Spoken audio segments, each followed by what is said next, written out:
Selamat pagi. Pada pagi hari ini kelompok kami akan mempresentasikan sebuah permasalahan kehidupan sosial budaya. Yang pertama yaitu sejarah lokal. Pada awal kemerdekaan, kebutuhan sejarah nasional untuk memupuk persatuan bangsa sangat tinggi. Para penulis sejarah cenderung hanya menuliskan sejarah secara nasional, tetapi mengabaikan sejarah yang terjadi di lingkup lokal. Mungkin kamu sudah tahu tentang peristiwa perobekan bendera yang terjadi di Hotel Yamato, Surabaya pada masa kemerdekaan. Akan tetapi belum tentu kamu tahu peristiwa pemogokan buruh di pabrik gula dan pabrik karung di Klaten. Mungkin juga kamu sudah tahu kepahlawanan pangeran di Ponegoro, tetapi tidak tahu kisah perjuangan Arung Palaka. Kondisi tersebut dapat merugikan bangsa Indonesia sendiri karena akan mengabaikan sejarah di lingkungan sekitarnya. Sejarah lokal dapat diartikan kisah masa lampau dan kelompok masyarakat tertentu yang berbeda pada wilayah terbatas. Sejarah lokal dapat berupa peristiwa yang hanya terjadi dalam lokasi yang kecil. Setiap wilayah atau setiap kelompok budaya memiliki sejarah lokal yang khas. Setiap daerah memiliki tokoh perjuangan yang berjasa, tapi kurang begitu mendapatkan sorotan dalam penulisan sejarah nasional. Tokoh seperti Sultan Hukum, Ratu Salibni Ahmad, Laksamana Marahayati, dan Syarif Abdurrahman, mereka semua adalah sosok penting dalam perjuangan kemerdekaan di tingkat nasional.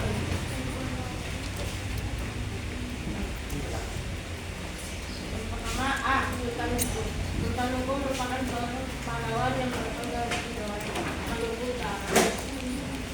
Sultan Hukum merupakan putra dari Sultan Muhammad Mansur Jamaluddin, pemimpin Kesultanan Tidore. Sultan Hukum lahir dengan nama Muhammad Antum Amiruddin dan Jamaluddin sebagai seorang raja, lalu berusaha melindungi rakyatnya dari gangguan kepentingan POC. Sultan Jamaluddin ditangkap dan diasingkan ke Pulau Thailand atau negara Sri Lanka hingga wafat.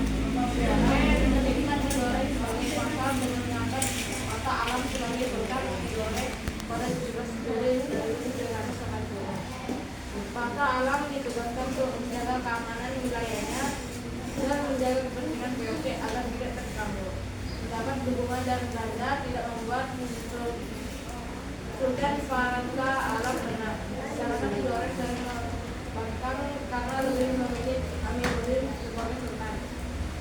Alasan rakyat memilih Amiruddin karena merupakan pewaris tahta Tidore yang besar. Selain itu, rakyat sultan tunduk dengan aturan monopoli POC. Selama pemerintahan Sultan Alam timbul berbagai pergolakan dari protes dari rakyat. Terjadi banyak perampasan dan pembakaran gudang pemerintahan. Badan Plata Alam dan POC mencurigai Amiruddin sebagai tokoh di belakang kekacauan tersebut. Sultan Plata Alam berusaha menangkap Amiruddin dan adiknya Kamaluddin, tapi Amiruddin dapat melarikan diri. Sedangkan Kamaluddin berhasil ditangkap oleh pasukan Islam. Amiruddin yang berhasil melarikan diri dari kerajaan Sultan Plata Alam dan POC bersembunyi ke Halmahera, kemudian ke Papua. Amiruddin memiliki relasi yang kuat dengan masyarakat Papua. Akhirnya dia menjadi sultan. Beliau menggunakan gelar Sultan Hukum. Pengangkatan sultan oleh rakyat menjadi model bagi Sultan Hukum untuk melawan POC.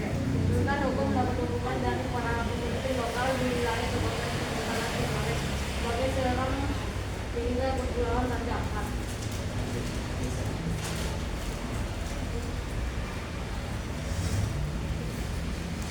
Ratu Kali setengah memiliki pasukan yang cukup kuat. Sultan Hukum mulai menyerang pada serangan yang dilakukan tahun 1783 tersebut.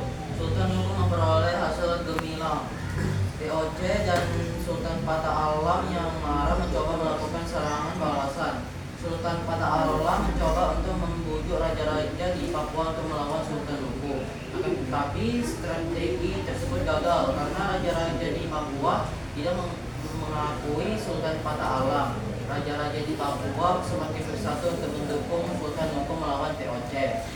VOC yang kerepotan dan mengalami kerugian besar semakin marah. Pada tahun 1783, VOC mencopot Sultan Patah Alam dari posisinya sebagai sultan. Sultan Patah Alam dicurigai bersekongkol dengan pihak luar dalam perdagangan. Sultan Patah Alam akhirnya diasingkan di Jawa. Mengetahui kekacauan tersebut, Sultan Nungku semakin gencar menyerang Tidore. VOC yang semakin terjepit kemudian mengangkat adik Sultan Nungku yaitu Kamaludin sebagai sultan di Kesultanan Tidore. VOC bersama Sultan Kamaludin terus mengempur rakyat Tidore. Sementara itu Sultan Nungku terus menggalang dukung melalui kerjasama dengan raja-raja kecil di sekitar Tidore seperti Maba, Beda, dan Patani. Sultan Nungku juga menjalin komunikasi dengan Inggris yang berada di Benggala. Pasukan yang semakin kuat membuat usaha VOC untuk menangkap Sultan Nungku selalu gagal. Pasukan Sultan Nungku mampu membuat VOC sangat kewalahan. Pasang Sorong mewarnai perjuangan Sultan Nungku. Dia harus berpindah tempat persembunyiannya. Pada tahun 1790, banyak daerah di Tidore yang Ternate yang memilih berpihak Sultan Nungku yang tidak pernah takluk dari VOC. Memang dijuluki Jauh Barakati atau Juanda yang selalu diberkati. Pada 12 April 1797, pasukan Sultan Nungku yang terdiri atas 79 kapal dan sebuah kapal perang Inggris bersiap menyerang Tidore. Melalui serangan besar-besaran tersebut, Tidore akhirnya dapat ditaklukkan oleh Sultan Nungku. VOC terpaksa harus pergi dari Tidore, sedangkan Sultan Kamaludin melarikan diri ke Ternate. Keesokan harinya, Sultan Nungku dinobatkan menjadi Sultan di Tidore. Sultan Kamaludin yang masih di bawah pengaruh VOC masih berusaha merebut kembali Kesultanan Tidore. Pada 15 Juli 1769, VOC melakukan serangan ke Tidore untuk menduduki dan menangkap Sultan Nungku. Akan tetapi VOC yang harus mundur karena mengalami kekalahan keberhasilan merebut dan pertahanan kesultanan. Tidore tidak membuat Sultan Nungku berpuas diri. Beliau terus berusaha mengempur Ternate. Setelah melalui usaha berkali-kali, akhirnya Ternate dapat ditaklukkan pada tanggal 21 Januari 1781.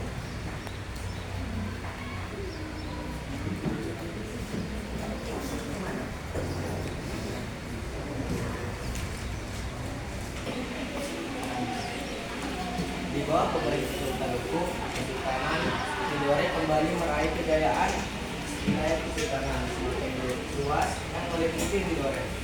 Sebagian dari Halmahera, serang timur hingga pesisir barat serta utara Papua, termasuk Kepulauan Raja Ampat. Sultan Nungku meninggal dunia pada 4 November 1805 dalam usia 67 tahun. Semangat perjuangan dan persatuan dari Sultan Nungku merupakan teladan yang baik untuk bangsa Indonesia. Sultan Nungku mampu mempersatukan rakyat di Maluku dan Papua untuk berjuang mengusir penjajah. Keadaan yang panjang tanpa mengenal rasa lelah. Atas jasa dan pengorbanannya, Sultan Nungku ditetapkan sebagai pahlawan nasional pada tanggal 7 Agustus 1998. Nama Sultan Nungku diabadikan sebagai nama kapal perang Republik Indonesia yaitu KRI Sultan Nungku 373. B. Ratu Kalinyamat. Ratu Kalinyamat merupakan salah satu pahlawan perempuan Indonesia. Beliau adalah putri dari Raja Demak, Sultan Trenggana. Ratu Kalinyamat lahir dengan nama Retna Kencana. Beliau menikah dengan Pangeran Hadiri atau Adilire. Setelah menikah, mereka mendapatkan tanah bernama Kalinyamad yang berada di antara Jepara dan Kudus. Retna Kencana menjadi pemimpin di tanah tersebut dengan gelar Ratu Kalinyamad. Perjuangan Ratu Kalinyamad dimulai ketika terjadi perang saudara di kerajaan Demak. Perang saudara terjadi karena Arya Penangsang, anak dari Pangeran Sedaing Leten Jemburu, atas pengangkatan Sunan Prawata sebagai Raja Demak. Sunan Prawata merupakan kakak dari Kalinyamad. Kecemburuan Arya Penangsang membuatnya nekat memburu orang yang membunuh Sunan Prawata. Orang yang membunuh Sunan Prawata adalah Rukin, yang merupakan sepupu dari Sunan Prawata dan Ratu Kalinyamad. Ratu Kalinyamad berusaha mencari keadilan dengan mendatangi Sunan Kudus. Ketika dalam perjalanan pulang, Hadirin dan Ratu Kalinyamad dihadap oleh utusan Arya Penangsang. Terjadi pertarungan pada saat itu. Pangeran Hadirin berhasil dibunuh, sedangkan Ratu Kalinyamad berhasil melarikan diri. Arya Penangsang berhasil menjadi Raja Demak. Setelah rangkaian peristiwa berjalan tersebut, perang saudara di kerajaan Demak berakhir setelah Arya Penangsang berhasil dikalahkan oleh Sultan Hadiwijaya dengan bantuan Ki Pemanah, Ki Jurumartani, Ki Panjawi, dan Danang Sutawijaya. Sultan Hadiwijaya kemudian mendirikan Kesultanan Pajang, sedangkan Ratu Kalinyamad menjadikan perang suaminya sebagai penguasa Jepara. Ratu Kalinyamad resmi menjadi penguasa Jepara tanggal 10 April 1549. Sejak saat itu, Ratu Kalinyamad dikenal sebagai wanita penguasa pesisir utara Jawa. Ratu Kalinyamad menjadi penguasa Jepara selama 30 tahun, dari tahun 1549 sampai 1579. Kekuasaannya meliputi Pati, Jepara, dan Rembang. Ratu Kalinyamad berhasil membangun pasukan angkatan laut yang besar dan kuat. Jepara berkembang sangat pesat di bidang pelayaran dan perdagangan. Keberhasilan tersebut ditunjang oleh pelabuhan yang aman dan angkatan laut cukup banyak. Terdapat di kota pelabuhan yang berhasil dikembangkan Ratu Kalinyamad, yaitu Jepara, Juwana, Rembang, dan Lasem. Ratu Kalinyamad begitu disegani oleh rakyat. Sikapnya yang adil menjadi Jepara aman dan tentram. Di bawah kepemimpinan Ratu Kalinyamad, Jepara mencapai masa keemasannya. Berbagai aspek kehidupan sosial dan ekonomi masyarakatnya menjadi berubah. Jepara berhasil menjadi penghasil beras terbesar di Jawa, gula, kayu, kelapa, dan berbagai jenis pada Jaya. Banyak penguasa dan daerah lain yang bekerjasama dengan Jepara. Masa kejayaan Ratu Kalinyamad diganggu oleh kedatangan bangsa Portugis. Pedagang dari Jawa mulai kesulitan untuk berdagang di Selat Malaka karena monopoli Portugis. Pedagang Jawa yang merasa dirugikan meminta bantuan kepada Ratu Kalinyamad karena dikenal memiliki angkatan laut yang kuat. Bukan hanya pedagang Jawa, Raja Johor juga meminta Ratu Kalinyamad untuk membantu melawan Portugis. Pada tahun 1550, Ratu Kalinyamad mengirim sebanyak 40 armada yang berkekuatan 5.000 prajurit untuk menyerang Portugis di Malaka. Serangan tersebut mengalami kegagalan karena peralatan militer Portugis lebih lemah. Tetapi kegagalan tersebut tidak memarahkan Pangeran Kalinyamad untuk mengatakan dominasi Portugis. Pada tahun 1573, datang utusan dari Sultan Alauddin Riayat Shah, Raja Aceh, untuk menjaga kerjasama mengusir Portugis dari Malaka. Pada tahun 1574, Ratu Kalinyamad mengirim ekspedisi yang digabungkan dengan pasukan dari Aceh untuk menggempur Portugis. Ekspedisi tersebut bermuatan 300 kapal dengan jumlah pasukan mencapai 15.000 orang. Serangan tersebut kembali mengalami kegagalan karena pasukan Aceh sudah berhasil dikepung mundur Portugis. Ratu Kalinyamad mengirim 1.500 prajurit.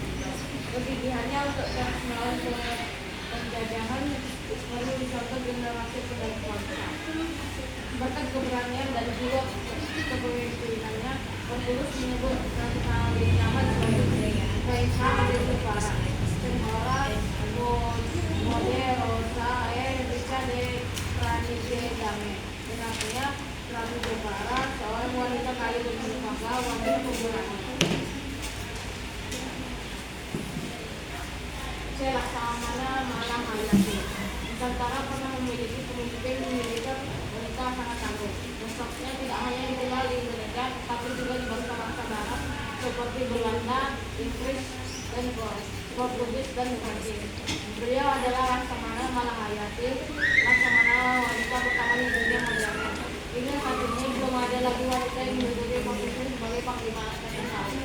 Laksamana Malahayati lahir dengan nama Keung Malahayati pada tahun 1550. Beliau merupakan putri dari Laksamana Mahmud Indonesia dari Kesultanan Aceh. Keung Malahayati tumbuh dalam kondisi perang karena saya itu bersayapa mulai melakukan monopoli di Asia. Aceh yang berada di pintu gerbang Selat Malaka sering membuat hubungan dengan bangsa Eropa. Keinginan bangsa Eropa untuk menguasai perdagangan dan wilayah Selat Malaka sangat ditentang oleh Kesultanan Aceh. Perang antara Kesultanan Aceh dan Portugis berlangsung begitu lama. Situasi tersebut membuat Keung Malahayati mendapat pendidikan militer sejak muda. Keung Malahayati masuk sebagai kadet tarungan di Akademi Militer Mahathir Baitul Maqdis. Pada tersebut bahwa pendidikan secara Kesultanan Aceh. Selama pendidikan militer itu, Keung Malahayati bertemu dengan suaminya yang kelak menjadi Laksamana Zainal Abidin. Perjuangan Keung Malahayati medan perang dimulai ketika terjadi pertempuran di Teluk Malu. Armada Kesultanan Aceh berusaha mempertahankan wilayahnya dari ancaman Portugis. Pasukan Kesultanan Aceh didukung oleh Laksamana Zainal Abidin. Pada pertempuran tersebut, Kesultanan Aceh mengalami kekalahan. Laksamana Zainal Abidin dan pasukannya terbunuh oleh pasukan Portugis. Keung Malahayati bersama janda yang suaminya gugur ketika peperangan menghadap Sultan Aceh. Sultan Alauddin Riyayat Shah Al-Muqtadir. Keung Malahayati mengusulkan dibentuk pasukan dari para jenderal prajurit yang disebut Inong Balai. Permintaan tersebut dikabulkan oleh Sultan. Keung Malahayati diangkat sebagai pemimpin pasukan Inong Balai dengan pangkat Laksamana dan dikenal dengan nama Laksamana Malahayati. Keung Malahayati resmi menjadi pertempuran perempuan pertama di Aceh yang menyandang pangkat tersebut. Beliau bertugas untuk mengatur sejumlah pasukan laut. Tugas lainnya adalah mengawasi kapal-kapal perang milik Kesultanan Aceh dan pelabuhan dagang di wilayah Kesultanan Aceh. Laksamana Malahayati memimpin 2.000 sampai 3.500 pasukan. Pasukan tersebut mendapat panggilan berupa benteng kota Mumbai. Pada kepemimpinan Laksamana Malahayati, Angkatan Laut dan Pasukan Gajah menjadi kekuatan utama Kesultanan Aceh. Kepemimpinan Laksamana Malahayati diuji ketika kedatangan kapal Belanda di tanah Aceh. Dua kapal Belanda tersebut bernama Leeuw dan Lewin berlabuh di pelabuhan Kerajaan Aceh pada tanggal 21 Juni 1599. Pemimpin kapal tersebut Cornelis de Houtman dan Frederik de Houtman. Disambut baik oleh Kesultanan Aceh, pihak Kesultanan berharap dapat melakukan kerjasama yang baik. Akan tetapi Belanda ingin menguasai perdagangan di wilayah tersebut. Laksamana Malahayati dan pasukan tidak terima dengan monopoli Belanda. Laksamana Malahayati berhasil mengusir pasukan Belanda dan menurut cerita Cornelis de Houtman tewas dibunuh oleh Laksamana Malahayati. Selain itu, Frederik de Houtman menjadi tawanan Kesultanan Aceh. Laksamana Malahayati tidak hanya dikenal cakap sebagai pemimpin dan pengatur strategi perang saja. Beliau juga dikenal sebagai juru berunding yang cerdas. Dalam beberapa kesempatan, Laksamana berunding dengan Belanda dan Inggris. Laksamana Malahayati berunding dengan Belanda dalam upaya melepas Frederik de Houtman dalam perundingan tersebut. Belanda harus membayar ganti rugi kepada Kesultanan Aceh sebagai imbalan untuk melepaskan Frederik de Houtman. Laksamana Malahayati juga berunding dengan John Leicester, utusan dan Inggris untuk meminta izin berdagang sekaligus memohon perlindungan dari Kesultanan Aceh. Perjuangan Laksamana Malahayati melawan penjajah terhenti pada tahun 1606. Beliau gugur ketika bertempur melawan pasukan Portugis di Selat Malaka. Laksamana Malahayati dimakam di lereng Bukit Kota Dalam. Laksamana Malahayati mendapat gelar sebagai pahlawan nasional pada November 2017. Beliau memiliki keberanian dan kegigihan dalam perjuangan tanah airnya. D. Syed Abdurrahman. Sultan Abdurrahman sebagai pendiri kota Pontianak. Sampai sekarang makamnya masih dikunjungi banyak orang sebelum Abdurrahman lahir. Ayahnya Ai Habib Husin Al-Qadriye.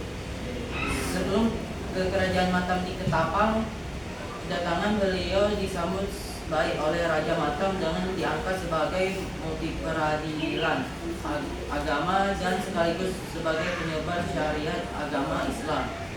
Setelah cukup lama berada di kerajaan Matam, Al-Habib Husin beserta keluarganya hijrah ke kerajaan Mempawah karena kekecewaan Al-Habib Husin terhadap sikap Raja Matam. Di Mempawah, keluarga Al-Habib disambut dengan gembira oleh Panembahan dan Menambon. Kemudian dibuat tempat tinggal dan surau. Jiwa petualang Abdurrahman membuat sering meninggalkan Mempawah. Daerah tempat yang pernah dikunjunginya antara lain Tambolon, Siantan, Palembang, dan Banjar. Di kota yang terakhir ini, Abdurrahman kemudian menikah dengan Ratu Syamranu yang merupakan putri Sultan Banjarmasin yang memperoleh gelar Pangeran Syarif Abdurrahman Nur Alam. Setelah wafatnya Al-Habib Husin, Abdurrahman beserta dengan keluarganya melakukan perjalanan untuk mencari daerah baru. Dalam perjalanan itu, beliau menggunakan kapal kakap sebanyak 14 buah. Sebelum melanjutkan perjalanan, Abdurrahman beserta keluarganya berhenti untuk beristirahat. Tanpa pemberhentian tersebut dinamakan Kelapa Tinggi Segedong, dan sampai sekarang tempat tersebut dikenal dengan sebutan Desa Segedong. Perjalanan Abdurrahman beserta keluarganya tidak berjalan dengan mulus. Banyak gangguan yang ditemui dalam perjalanan itu.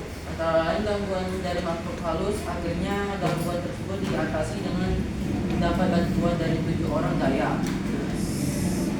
Setelah memperoleh tempat yang dirasa cocok, dibangunlah masjid yang sekarang dikenal dengan sebutan Masjid Jami Sultan Syarif Abdurrahman. Kemudian setelah selesai baru didirikanlah keraton sebagai tempat tinggal raja dan keluarga sekaligus sebagai tempat pemerintahan keraton itu, dikenal dengan nama Keraton Kadriya. Abdurrahman menjadi raja dengan bergelar Sultan Syarif Abdurrahman Al-Qadri. Para pengikutnya yang mendukung dirinya menjadi raja mendirikan permukiman baru di sekitar keraton. Sampai sekarang permukiman tersebut dikenal dengan sebutan Rangkul Dalam Bugis. Begitu juga dengan 7 orang daya tersebut diberi hadiah tanah dan darah sebagai imbalan atas bantuan kepada raja. Tempat tersebut terbentang di sepanjang Sungai Ambawang, sampai sekarang masih dikenal dengan sebutan Desa Sungai Ambawang. Rombongan pertama dari suku Dayak membuka tanah untuk bertani dan mengadang. Mereka menjamin daerah yang sekarang dikenal dengan nama Sungai Durian. Dalam kepemimpinan Sultan Abdurrahman yang dikenal dengan Kerajaan Pontianak sebagai kerajaan terakhir di Kalimantan Barat berkembang dengan pesat. Pada masa pemerintahan Sultan Abdurrahman, kerajaan Pontianak mengalami masa dekadanya. Hubungan antar pelabuhan berjalan selancar, perdagangan perkembangan dengan pesat. Sampai sini kami menjelaskan presentasi kami. Terima kasih.